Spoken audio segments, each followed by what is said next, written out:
तो पार्टी ने मुझ पर भरोसा किया है, मोदी जी ने भरोसा किया है, धामी जी ने भरोसा किया है, और मैं आपके विश्वास की खातिर,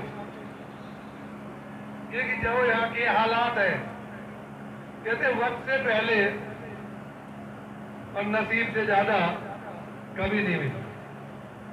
मैं 18 साल पहले आया था और 18 साल पहले ये निश्चित हो गया था, मैं पूरा इलेक्शन लड़ गया था, लेकिन आखिरी दिन, क्योंकि जिसकी सीट होती है वो उसके लिए कुछ भी करता है, और वो तो सीट नहीं है, उनके लिए खजाना है, तो वो तो कुछ भी करते। तो उनने कुछ ऐसा काम किया कि मेरा टिकट कटवा दिया।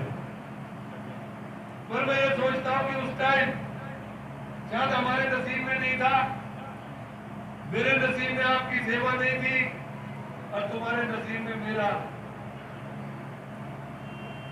जो मैं करना चाहता था वो नहीं कर सका। लेकिन मैं, क्योंकि आज मैं वोट मांगने आया हूं, मुझे अंदर से गिलाई होती है कि जब भी नेता आते हैं, जब वोट मांगने आते हैं, तो बड़े बड़े वादे कर जाते हैं, और मेरे भगवान जो है विश्वास उनमें करते भी नहीं है। जितने बड़े वादे कर जाते हैं और फिर मुड़ के नहीं आते हैं। इसलिए मेरे भगवानों का भी कोई कसूर नहीं है, कोई अच्छा मिला हो तो भरोसा करें। और मेरे भी माथे पे तो नहीं लिख रहा कि मैं तुम्हारे विकास के लिए आया हूं। मैं कोई, वो कहते हैं ना कि जब तक कर्ज नहीं चुकाएगा फिर लौट के इस दुनिया में आएगा। और सच बात ये, मैं इस दुनिया में दोबारा नहीं आना चाहता हूं। पहले मैं अपने बुजुर्गों को, अपने बड़ों को बहा के आए, और अब मुझे ये नजर आता है कि परमात्मा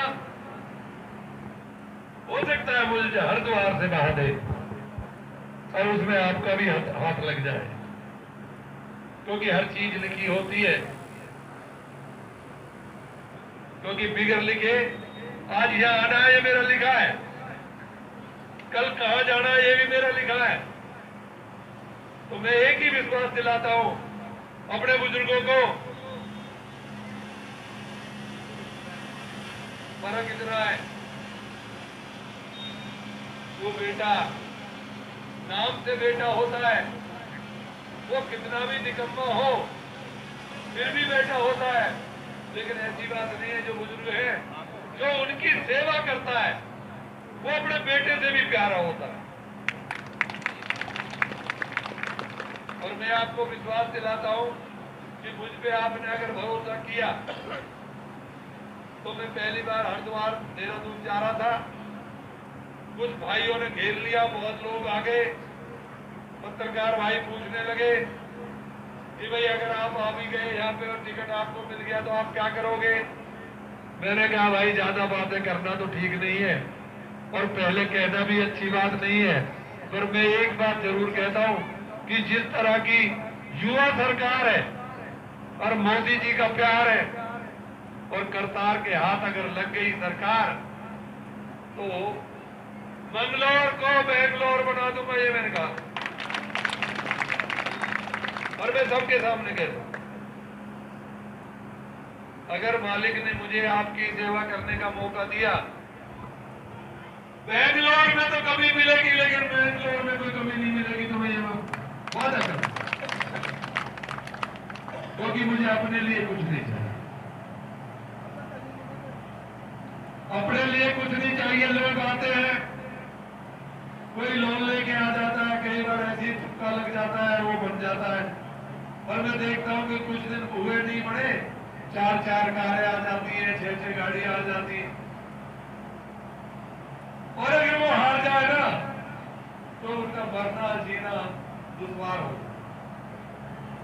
लेकिन मुझे पहले तो अगर आपने जिताया तो मुझ पे वो आपकी और तरफ चढ़ जाएगा, और उसे उतारने के लिए करतार भटाड़ा घर घर जाएगा, और उसको उतार के चैन पाएगा। लेकिन भरोसा तो करना पड़ेगा। भगवान हनुमान जी ने छाती चीर कर दिखा दिया। भगवान राम को कि देखो मेरे तो अंदर ही तो बसते हो, अंदर तो मेरे बसते हो, लेकिन मैं हनुमान नहीं। अगर हनुमान होता तो मैं भी सीना चीर के दिखा देता कि मैं सिर्फ तुम्हारे लिए आया हूं, मुझे और कुछ नहीं चाहिए। और ये मेरे संस्कार है भी, वो संस्कार मुझे यहाँ लेके आए 18 साल। मंत्री और संतरी बनने के लिए बहुत जगह है, बहुत जगह बढ़ा भी हूँ, किसी ने हटाया नहीं, खुद ही छोड़ के आया हूँ, क्योंकि कर्ज चुकाना है, नहीं तो फिर दोबारा जन्म लेके कर्ज चुकाना पड़ेगा। और मैंने मान लिया कि इसी जन्म में पार कर दे, फिर जन्म मत दी। और दुआएं करते हैं। मंगलोर के लोग भी क्या हाल है, 18 साल से पहले था। हम लोग तो फिर भी जी रहे जंगल में, खेत में, कम से कम हवा तो ठीक मिल जाती है। लेकिन मंगलोर में जो मैंने 18 साल पहले गलियां देखी थी, आपके तो मैं गुस्सा नहीं हूं, वैसी की वैसी है, क्योंकि उन्हें अपनी दौलत बढ़ाने से फुर्सत नहीं है। और जो अपनी दौलत हम बच्चे को वो गुल्लक देते हैं, बच्चे को गुल्लक माँ बाप जो शाणे होते हैं वो देते हैं कि वो लेगा और गुल्लक में डाल देगा, कोई खाना नहीं खाएगा, कोई चाट पकौड़ा नहीं खाएगा। ऐसे ही जिनको एक बार आदत पड़ जाए जमा करने की, वो फिर काम नहीं कर सकते, जमा करते हैं। और मैं सच्चाई से कहता हूं, मैं कल का भी नहीं सोचता, जो